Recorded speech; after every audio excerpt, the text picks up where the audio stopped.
Hello, everybody. This is Matthew Brand. Welcome to the Man of Creed podcast. And today I want to talk about Detroit Police Chief White and the prosecutor Kim Worthy for Wayne County. Their press conference they essentially just had for children who are getting a hold of guns, laws that they want on the books, and different stuff like that.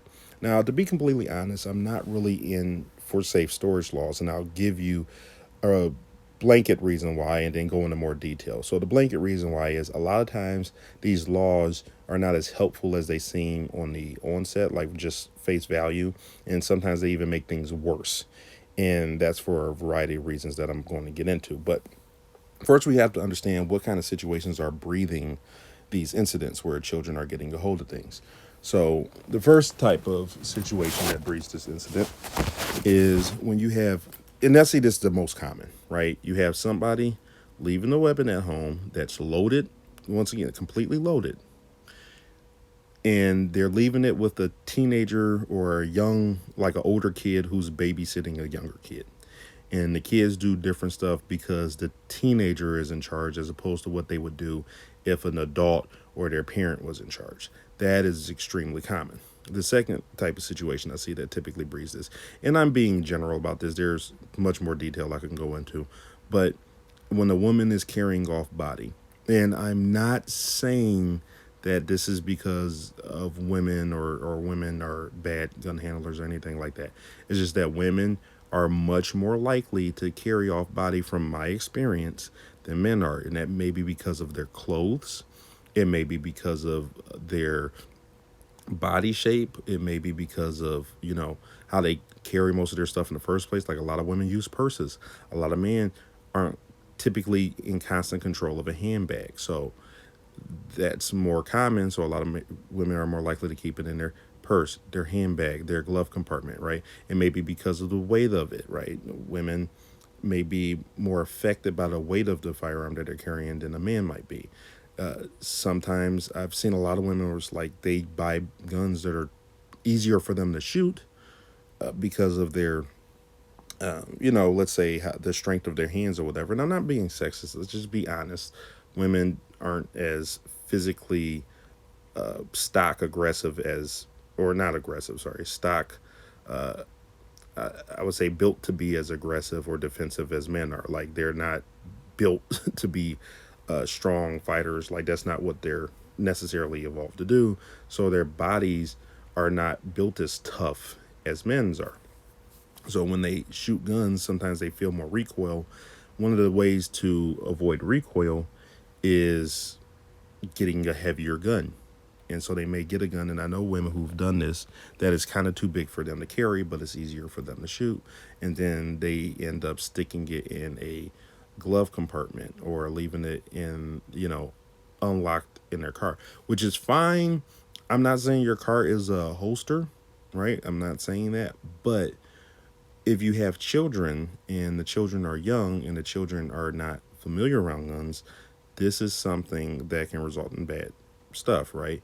If you leave it, I seen this happen with a person I met. They purchased a gun, and it's engraved in my brain.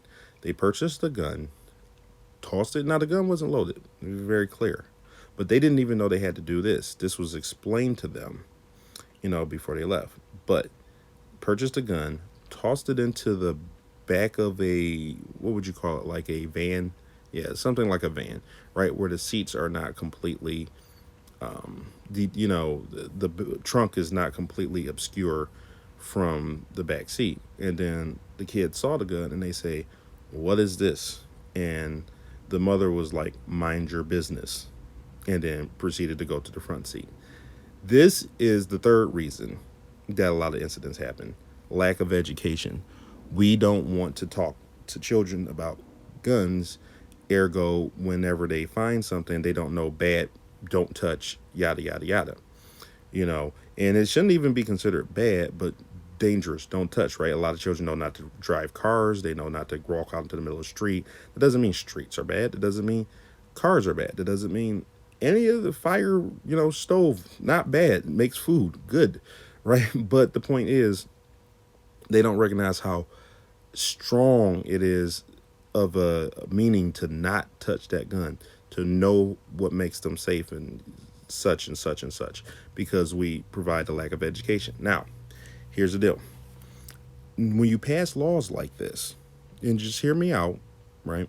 If you pass laws like this where kids are not allowed to be in eyesight of a gun, or if, a kid sees a gun and then, ends up telling, a doctor or a teacher or whatever, and then automatically, they start trying to charge you with child abuse or whatever the case may be, don't you think that those are the kind of things that exacerbate this problem?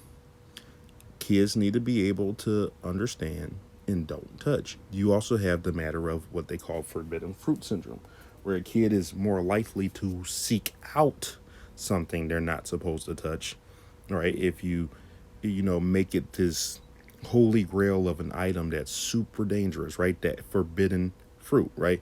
Touch everything in the house, but don't go in this box. Don't ever mess with this box. Don't ever touch this safe, right? This is very short sighted. You also have to consider like a lot of people have bigger safes, right? They may have I know you go, let's say to a big sporting goods store or a, a larger gun store. You see they sell these giant safes for people who own a lot of hunting guns and stuff like that. It's completely normal for people who grow up hunting, who live out in the farm, and all that kind of stuff to have guns.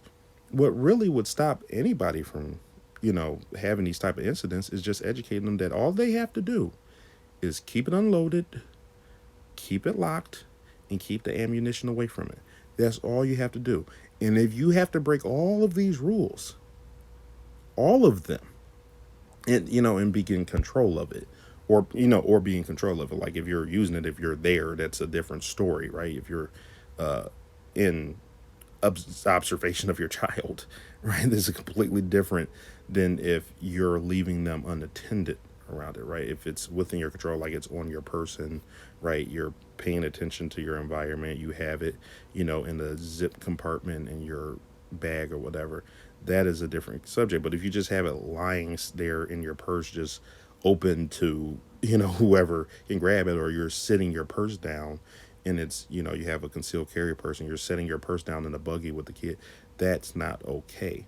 But you have to break all of those rules in order to have an incident like this.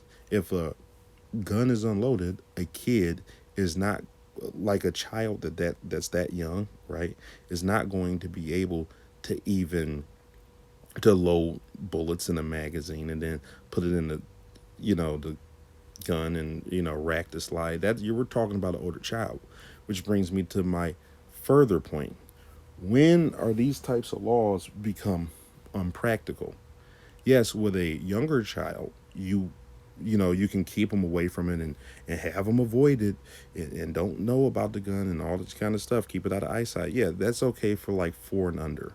But once they start getting older, right? Once they start getting to 5, 6, 7, 8, 9, 10, right? They're getting smarter and telling, keeping them away from it and not educating them. By that point, it may become too late. Now they're going off and doing stuff and not realizing the severity of what they're messing with because you didn't take the time to educate them. Because if they had known about it, oh my goodness, what would have happened if they went and told somebody? Then everybody's in trouble, right? It makes you afraid to sit down and educate them. So there are two different options here: education, or the old hear no evil, see no evil, speak no evil, right?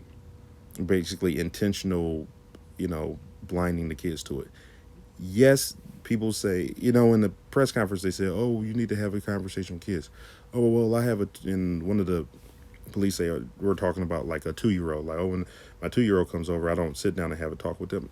Of course not, right? That's the age you keep them away from it. But there's a certain point in which you have to recognize that you live in a society that has firearms. Every society has firearms. Some societies, they're not legal and they still have tons of firearms roaming the streets.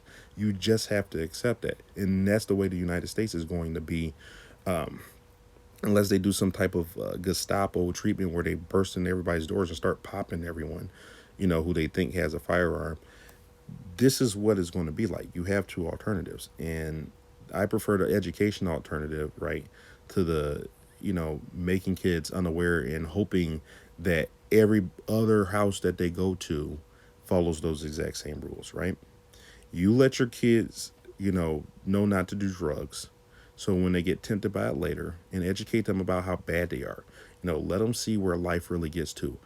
Let them see a meth head and where your life ends up when you going down that. And no, no, I'm not offending people who, have fallen down into that trap. My point is, most people in that trap would tell you not to fall down that trap, right? Most people who've gotten addicted to a serious substance like heroin would want people to know not to touch heroin. But there are a lot of people who, like, heroin comes up and you just don't want them to know anything about it. They lie to them, they over exaggerate, right? And any types of this misinformation leads to them doing it more, because if you tell people that, let's say, for example, weed's not a gateway drug, but if you tell them that weed is going to be some kind of crazy fry your brain experience and you're never going to be okay again, and then they see somebody very intelligent smoking weed and they're like, well, they're super rich and their brain's not a fried egg in a pan, they're going to question more your advice more than they would have if you were just a little bit more honest with them about why you prefer that they don't do it. Same with cigarettes, same with, any type of harmful substance, right? And if you're very honest with them about weapons, what's going to happen is they're going to recognize the dangers and weigh out the options to the best of their intelligence. But when you don't talk to them about it, right, and you tell them it does stuff they don't do, they're not going to listen to you when they find out what it really does do, right? If you tell them an AR-15 explodes a deer and cooks it when you're done, and they find out it doesn't do that, why would they believe you any further? This is something we really have to take seriously, and this is a community issue.